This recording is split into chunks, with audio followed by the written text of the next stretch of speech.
ನಮಸ್ಕಾರ ಸ್ನೇಹಿತರೆ, ಆರ್ಯವರ್ಧನ್ ಗುರೂಜಿಯ ಅಸಲಿ ಕತೆ ಗೊತ್ತಾ? ಆಟೋ ಡ್ರೈವರ್ ಆಗಿದ್ದ ಈ ಮನುಷ್ಯ ಗುರೂಜಿ ಆಗಿದೆ ಹೇಗೆ? ವಿದ್ಯೆ ಕಲಿಯದಿದ್ರು ನಂಬರ್ ಆಟ ಆಡ್ತಿದ್ದಾರ? ಬಾಡು ಬಾರಿಸೋ ಈ ಗುರೂಜಿ ಟ್ರೋಲ್ ಆಗಿದೆ ಹೇಗೆ? ಮಗಳಿಗೆ ಇಟ್ಟಿರುವ ಹೆಸರು ಏನು ಗೊತ್ತಾ? ವಿಚಿತ್ರ ಗುರೂಜಿಯ ಕಂಪ್ಲೀಟ್ ಮಾಹಿತಿಯನ್ನ ಈ ವಿಡಿಯೋದಲ್ಲಿ ಡೀಟೇಲ್ ಆಗಿ ಹೇಳ್ತೀವಿ. ಅದಕ್ಕೂ ಮುನ್ನ ನೀವಿನ್ನೂ ನಮ್ಮ ಚಾನಲ್ಗೆ ಸಬ್ಸ್ಕ್ರೈಬ್ ಆಗಿಲ್ಲ ಅಂದ್ರೆ ಈಗಲೇ ಆಗಿ ನಮಗೆ ಸಪೋರ್ಟ್ ಮಾಡಿ. ನಿಮ್ಮ ಬೆಂಬಲ ನಮಗೆ ತುಂಬಾ ಮುಖ್ಯ. ಹಾಸನದಲ್ಲಿ ಜನಿಸಿದ ಪುಂಗುರೂಜಿ ಆರ್ಯವರ್ಧನ್ ಗುರೂಜಿ 1977ರ ಜುಲೈ 5ರಂದು ಹಾಸನದಲ್ಲಿ ಜನಿಸಿದ್ರು. ತಂದೆಗೆ ಇಬ್ಬರು ಹೆಂಡತಿಯರು ಇದ್ರು. ಒಕ್ಕಲಿಗ ಸಮುದಾಯ ಇವರದ್ದಾಗಿತ್ತು. ಬೇಲೂರಲ್ಲಿ ಆರಂಭಿಕ ದಿನಗಳನ್ನ ಕಳೆದು ನಂತರ ತಮಿಳುನಾಡಿನ ಸೇಲಂಗೆ ಹೋದ್ರು. ತಂದೆ ತಾಯಿ ಸುಬ್ರಹ್ಮಣ್ಯ ಸ್ವಾಮಿ ಅಂತ ಹೆಸರಿಟ್ಟಿದ್ರು. ಚಿಕ್ಕ ವಯಸ್ಸಿಂದಲೂ ಇವರು ಹೇಳಿದ್ದೆಲ್ಲ ನಿಜ ಆಗ್ತಿತ್ತಂತೆ. ಗುರುಗಳು ಇಲ್ಲ, ಯಾರೂ ಇಲ್ಲ, ಆದ್ರೂ ಭವಿಷ್ಯ ಇವರ ರಕ್ತದಲ್ಲೇ ಬಂದಿತ್ತಂತೆ. 7ನೇ ಕ್ಲಾಸ್ ವರೆಗೆ ಓದಿ ಸ್ಕೂಲ್ ಬಿಟ್ರು. ಆದ್ರೆ ಇಂದಿಗೂ ಇವರಿಗೆ ಓದೋಕೆ ಬರೆಯೋಕೆ ಬರೋದಿಲ್ಲ. ನನಗೆ ಓದೋಕೆ ಬಂದ್ರೆ ಬೇರೆಯವರು ಬರೆದ ಪುಸ್ತಕಗಳನ್ನ ಓದಿ ಬಿಡ್ತೀನಿ, ಆಗ ನನ್ನ ತನ ಹೋಗುತ್ತೆ. ಬೇರೆಯವರು ಹೇಳಿದ್ದನ್ನ ನಾನು ಅಳವಡಿಸಿಕೊಂಡು ಭವಿಷ್ಯ ಹೇಳ್ಬೇಕಾಗುತ್ತೆ. ಅದಕ್ಕೆ ನಾನು ಓದೋಕೆ ಕಲಿಯಲಿಲ್ಲ ಅಂತ ಆರ್ಯವರ್ಧನ್ ಗುರೂಜಿ ಹೇಳ್ಕೊಂಡಿದ್ದಾರೆ. ನನಗೆ ಮೊದಲಿಂದಲೂ ಸ್ನೇಹಿತರೇ ಇಲ್ಲ, ಜ್ಯೋತಿಷ್ಯವೇ ನನ್ನ ಫ್ರೆಂಡು ಅಂತ ಆರ್ಯವರ್ಧನ್ ಗುರೂಜಿ ಹಲವು ಕಾರ್ಯಕ್ರಮಗಳಲ್ಲಿ ಹೇಳ್ತಾ ಬಂದಿದ್ದಾರೆ. ಆಟೋ ಓಡಿಸಿಕೊಂಡಿದ್ದ ಸುಬ್ರಹ್ಮಣ್ಯ. ತಮಿಳುನಾಡಿನಿಂದ ಬೆಂಗಳೂರಿಗೆ ಬಂದ ಸುಬ್ರಹ್ಮಣ್ಯ ನಂತರ ಆಟೋ ಓಡಿಸಿಕೊಂಡಿದ್ರು. ಕಂಡವರಿಗೆ ಭವಿಷ್ಯ ಹೇಳಿ ಅದರಲ್ಲಿ ಕೆಲವೊಂದು ನಿಜ ಆಗ್ತಿತ್ತು. ಇದನ್ನೇ ಬಂಡವಾಳ ಮಾಡಿಕೊಂಡು ಆಟೋ ಓಡಿಸೋದು ಬಿಟ್ಟು ಜ್ಯೋತಿಷ್ಯ ಫೀಲ್ಡ್ ಗೆ ಬಂದ್ರು. ನಂಬರ್ ಅಂದ್ರೆ ನಾನು ಅಂದ್ರೆ ನಂಬರ್ ಅನ್ಕೊಂಡು ಸುಲಭದ ಜೀವನವನ್ನ ಕಂಡುಕೊಂಡ್ರು. ಹಲವು ಟಿವಿ ಚಾನೆಲ್ಗಳಲ್ಲಿ ಜ್ಯೋತಿಷ್ಯ ಕಾರ್ಯಕ್ರಮವನ್ನ ನಡೆಸಿಕೊಟ್ಟು ಮನೆ ಮಾತಾದ್ರು. ಸುವರ್ಣ ನ್ಯೂಸ್, BTV, ಸಮಯ ನ್ಯೂಸ್, ಕಸ್ತೂರಿ, ಪಬ್ಲಿಕ್ ಟಿವಿ, ಜಿ ಟಿವಿ ಮತ್ತು ತಮಿಳಲ್ಲೂ 5-6 ಚಾನೆಲ್ಗಳಲ್ಲಿ ಇಂಟರ್ವ್ಯೂ ಕೊಟ್ಟಿದ್ದಾರಂತೆ. ಜನಕ್ಕೆ ಏನು ಟಿವಿಲಿ ಬಂದ್ರೆ ಸಾಕು ನಿಜ ಅಂತ ನಂಬಿ ಬಿಡ್ತಾರೆ. ಸೊ ದಿನೇ ದಿನೇ ಈ ಮನುಷ್ಯಂಗೆ ಗಿರಾಕಿಗಳ ಸಂಖ್ಯೆ ಜಾಸ್ತಿ ಆಗ್ತಾ ಹೋಯ್ತು. ಇವರು ರಾಜಕಾರಣಿಗಳು, ಸೆಲೆಬ್ರಿಟಿಗಳು, ಕ್ರೀಡೆ ಹೀಗೆ ಯಾವ ಕ್ಷೇತ್ರದಲ್ಲಿ ಭವಿಷ್ಯ ನುಡಿಯಲ್ಲ ಅಂತಿಲ್ಲ, ಎಲ್ಲದರಲ್ಲೂ ಭವಿಷ್ಯವನ್ನ ನುಡಿತಾರೆ. ಅಂದಾಜಿನ ಮೇಲೆ ಒಂದು ಗುಂಡು ಬಿದ್ರೆ ಬಿತ್ತು, ಹೋದ್ರೆ ಹೋಯ್ತು. ಆರ್ಯವರ್ಧನ್ ಗುರೂಜಿ ರಾಜಕಾರಣಿಗಳ ಬಗ್ಗೆ ನುಡಿದ ಭವಿಷ್ಯ ಒಂದಷ್ಟು ನಿಜವಾಗಿ ಹೋಯ್ತು. ಇದರಿಂದ ಮತ್ತಷ್ಟು ಪಬ್ಲಿಸಿಟಿ ಸಿಕ್ತು. 2021ರಲ್ಲಿ ಯಡಿಯೂರಪ್ಪ ಸಿಎಂ ಆಗಿದ್ರು. ಇದೇ ವರ್ಷ ಆಗಸ್ಟ್ ಒಳಗೆ ಅವರು ರಾಜೀನಾಮೆ ಕೊಡ್ತಾರೆ ಅಂತ ಗುರೂಜಿ ಭವಿಷ್ಯ ನುಡಿದಿದ್ರು. ಆಗೆಲ್ಲ ಈ ಬಗ್ಗೆನೇ ಚರ್ಚೆ ಆಗ್ತಿತ್ತು. ಯಡಿಯೂರಪ್ಪ ವಯಸ್ಸಾಗಿದ್ರಿಂದ ಸಿಎಂ ಸ್ಥಾನದಿಂದ ಕೆಳಗೆ ಇಳಿತಾರೆ ಅಂತ. ಅದರಂತೆ ಅವರು ಕೆಳಗೆ ಇಳಿದ್ರು. ಈ ಗುರೂಜಿ ನಾನು ಮೊದಲೇ ಹೇಳಿದ್ದೆ, ನಾನು ಹೇಳಿದ್ದು ನಿಜವಾಯ್ತು ಅಂತ ಪಬ್ಲಿಸಿಟಿ ಮಾಡ್ಕೊಂಡ್ರು. ಜೊತೆಗೆ ಫುಲ್ ಜೋಶ್ ಪಡ್ಕೊಂಡ ಆರ್ಯವರ್ಧನ್ ಗುರೂಜಿ 2022ರಲ್ಲಿ ಕ್ರೀಡಾ ಕ್ಷೇತ್ರಕ್ಕೆ ಎಂಟ್ರಿ ಕೊಟ್ರು. IPL ನಲ್ಲಿ ಭವಿಷ್ಯ ಹೇಳೋಕೆ ಶುರು ಮಾಡಿದ್ರು. ಯಾವ ಟೀಮ್ ಮ್ಯಾಚ್ ಗೆಲ್ಲುತ್ತೆ, ಯಾವ ಪ್ಲೇಯರ್ ಎಷ್ಟು ರನ್ ಹೊಡಿತಾರೆ, ಮ್ಯಾನ್ ಆಫ್ ದಿ ಮ್ಯಾಚ್ ಯಾರು ಆಗ್ತಾರೆ ಅಂತೆಲ್ಲ ಭವಿಷ್ಯ ಹೇಳ್ತಾ ಹೋದ್ರು. ಆದ್ರೆ ಹೆಚ್ಚಿನ ಭವಿಷ್ಯಗಳು ಸುಳ್ಳಾಗಿ ಬಿಡ್ತು. ಎಲ್ಲರೂ ಆರ್ಯವರ್ಧನ್ ಗುರೂಜಿಯನ್ನ ಕೋಳಿಗೆ ಮಸಾಲೆ ಎಣ್ಣೆ ಹಚ್ಚಿ ತಂದೂರಿ ಮಾಡ್ತಾರಲ್ವಾ, ಆ ರೀತಿ ರೋಸ್ಟ್ ಮಾಡಿಬಿಟ್ರು. ಬಿಗ್ ಬಾಸ್ ನಲ್ಲೂ ಆರ್ಯವರ್ಧನ್ ಹವಾ. ಕೋಣನ ಮುಂದೆ ಕಿಂದರಿ ಬಾರಿಸಿದ್ರೆ ಅದೇನ್ ಕೇರ್ ಮಾಡುತ್ತಾ? ಅದೇ ರೀತಿ ಈ ಆರ್ಯವರ್ಧನ್ ಗುರೂಜಿ ಕೂಡ ಯಾವುದಕ್ಕೂ ತಲೆ ಕೆಡಿಸಿಕೊಳ್ಳಲೇ ಇಲ್ಲ. ಇಷ್ಟಾದ ಬಳಿಕವೂ ಆರ್ಯವರ್ಧನ್ ಗುರೂಜಿಯ ನಂಬರ್ ಭವಿಷ್ಯ ಮುಂದುವರಿತು. 2022ರ ಆಗಸ್ಟ್ ನಲ್ಲಿ OTTಯಲ್ಲಿ ಬಂದ ಬಿಗ್ ಬಾಸ್ ನಲ್ಲಿ ಮನೆಗೆ ಹೋಗಿ ಬಂದಿದ್ರು.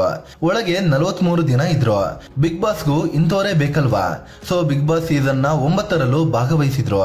ಇಲ್ಲಿ ಸುಮಾರು 95 ದಿನ ಇದ್ದು ಫಿನಾಲೆಗೂ ಕೆಲವೇ ದಿನಗಳ ಮುನ್ನ ಎಲಿಮಿನೇಟ್ ಆದ್ರು.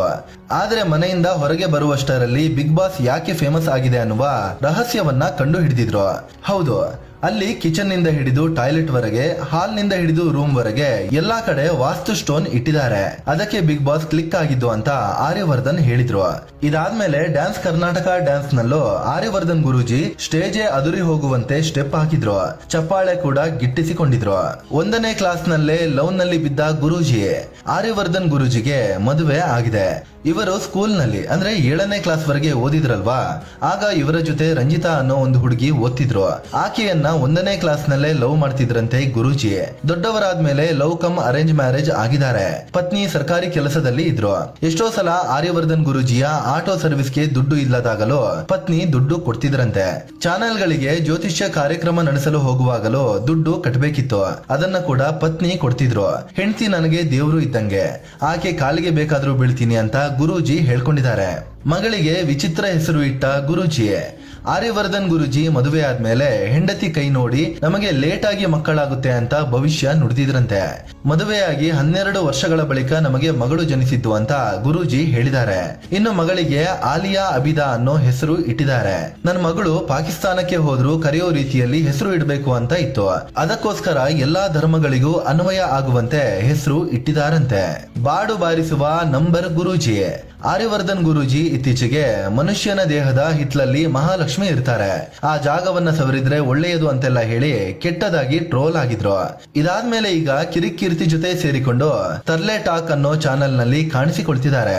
ಅಲ್ಲಿ ತರ್ಲೆಯಾಗಿ ಮಾತಾಡ್ತಾ ಎಂಟರ್ಟೈನ್ ಮಾಡ್ತಾ ಓಡಾಡ್ತಿದ್ದಾರೆ. ಇದೇ ಚಾನೆಲ್ ಮೂಲಕ ಗುರೂಜಿಯ ಮಾಂಸದ ಶೋಕಿ ಕೂಡ ಗೊತ್ತಾಗಿದೆ. ಇತ್ತೀಚೆಗೆ ಹೋಟೆಲ್ ಒಂದನ್ನ ಪ್ರಮೋಟ್ ಮಾಡೋಕೆ ಹೋದಾಗ ಸಿಕ್ಕಾಪಟ್ಟೆ ಬಾಡು ಬಾರಿಸಿದ್ದಾರೆ. ಓಡಾಡೋದು, ಹಾರೋದು, ಈಜೋದು ಹೀಗೆ ಎಲ್ಲವನ್ನು ಬಾಯಿ ಚಪ್ಪರಿಸಿಕೊಂಡು ತಿಂದಿದ್ದಾರೆ. ಅದರಲ್ಲೂ ನಲ್ಲಿ ಮೂಳೆಯನ್ನ ಸಖತ್ತಾಗಿ ಚೂಪಿದ್ದಾರೆ. ಆ ವಿಡಿಯೋದ ಕಾಮೆಂಟ್ ಬಾಕ್ಸ್ ನಲ್ಲೂ ಹಲವರು ಇವರು ಯಾವ ಸೀಮೆ ಗುರೂಜಿ, ನಾನ್ ವೆಜ್ ಎಲ್ಲ ತಿಂತಾರೆ ಅಂತ ಕಾಮೆಂಟ್ ಮಾಡಿದ್ದಾರೆ. ಈ ಚಾನೆಲ್ ನ ವಿಡಿಯೋಗಳನ್ನ ನೋಡಿದ್ರೆ ಈ ಗುರೂಜಿ ಜ್ಯೋತಿಷ್ಯ ಬಿಟ್ಟು ಕಾಮಿಡಿ ಫೀಲ್ಡ್ ಗೆ ಬರೋದು ಒಳ್ಳೆಯದು ಅಂತ ಅನ್ನಿಸುತ್ತೆ. ಮಹಿಳೆಯಿಂದ ಲೈಂಗಿಕ ದೌರ್ಜನ್ಯ ಆರೋಪ. 2016ರಲ್ಲಿ ಆರ್ಯವರ್ಧನ್ ಗುರೂಜಿ ನನ್ನ ಮೇಲೆ ಲೈಂಗಿಕ ದೌರ್ಜನ್ಯ ನಡೆಸಿದ್ದಾರೆ ಅಂತ ಮಹಿಳೆಯೊಬ್ಬರು ಆರೋಪ ಮಾಡಿದ್ರು. ಈ ಸಂಬಂಧ RR ನಗರ ಪೊಲೀಸರು ಗುರೂಜಿಯನ್ನ ಅರೆಸ್ಟ್ ಕೂಡ ಮಾಡಿದ್ರು. ಅಂದ ಹಾಗೆ ಈ ಮಹಿಳೆ ಆರ್ಯವರ್ಧನ್ ಗುರೂಜಿ ಬಳಿ ಜ್ಯೋತಿಷ್ಯ ಕಲಿಯಲು ಬಂದಿದ್ರು. ಅದಕ್ಕೆ 1.5 ಲಕ್ಷ ದುಡ್ಡು ಕೂಡ ಕೊಟ್ಟಿದ್ರು. ಒಂದ್ ವೇಳೆ ಸರಿಯಾಗಿ ಕಲಿಸದಿದ್ರೆ ದುಡ್ಡು ವಾಪಸ್ ಕೊಡ್ಬೇಕು ಅಂತ ಷರತ್ತು ಹಾಕಿದ್ರು. ಆದ್ರೆ ಕೊನೆಯಲ್ಲಿ ಮಹಿಳೆ ಜ್ಯೋತಿಷ್ಯವನ್ನ ಕಲಿಯಲು ಸಾಧ್ಯ ಆಗ್ಲಿಲ್ಲ. ಹೀಗಾಗಿ ದುಡ್ಡು ವಾಪಸ್ ಕೇಳಿದ್ರು. ಆಗ ಆಕೆಯನ್ನ ಮನೆಗೆ ಕರೆಸಿಕೊಂಡ ಗುರೂಜಿ ಲೈಂಗಿಕವಾಗಿ ದೌರ್ಜನ್ಯ ಎಸಗಿದ್ರು. ಹೀಗಂತ ಮಹಿಳೆ ದೂರಿನಲ್ಲಿ ಉಲ್ಲೇಖಿಸಿದ್ರು. ನಂತರ ಆರ್ಯವರ್ಧನ್ ಗುರೂಜಿ ಜಾಮೀನಿನ ಮೇಲೆ ಬಿಡುಗಡೆ ಆದ್ರು. ಸ್ನೇಹಿತರೆ, ಇದು ನಂಬರ್ಗೆ ನಾನೇ ಕಿಂಗ್ ಅಂತ ಹೇಳಿಕೊಳ್ಳುವ ಕಾಂಟ್ರವರ್ಷಿಯಲ್ ಗುರೂಜಿ ಆರ್ಯವರ್ಧನ್ ಕುರಿತು ಮಾಹಿತಿ ಕೊಡುವ ಪ್ರಯತ್ನ. ಇವರ ಬಗ್ಗೆ ನಿಮ್ಗೆ ಏನನ್ಸುತ್ತೆ? ಇವರು ಜ್ಯೋತಿಷ್ಯ ಫೀಲ್ಡ್ ಅಲ್ಲೇ ಇರಬೇಕಾ ಅಥವಾ ಕಾಮಿಡಿ ಎಂಟರ್ಟೈನ್ಮೆಂಟ್ ಫೀಲ್ಡ್ ಗೆ ಬರಬೇಕಾ? ಕಾಮೆಂಟ್ ಮಾಡಿ ನಿಮ್ಮ ಅಭಿಪ್ರಾಯವನ್ನ ಹೇಳಿ. ಅದೇ ರೀತಿ ನೀವಿನ್ನೂ ನಮ್ಮ ಚಾನಲ್ಗೆ ಸಬ್ಸ್ಕ್ರೈಬ್ ಆಗಿಲ್ಲ ಅಂದ್ರೆ ಈಗಲೇ ಆಗಿ ನಮ್ಗೆ ಸಪೋರ್ಟ್ ಮಾಡಿ. ನಿಮ್ಮ ಬೆಂಬಲ ನಮಗೆ ತುಂಬಾ ಮುಖ್ಯ. ಧನ್ಯವಾದ.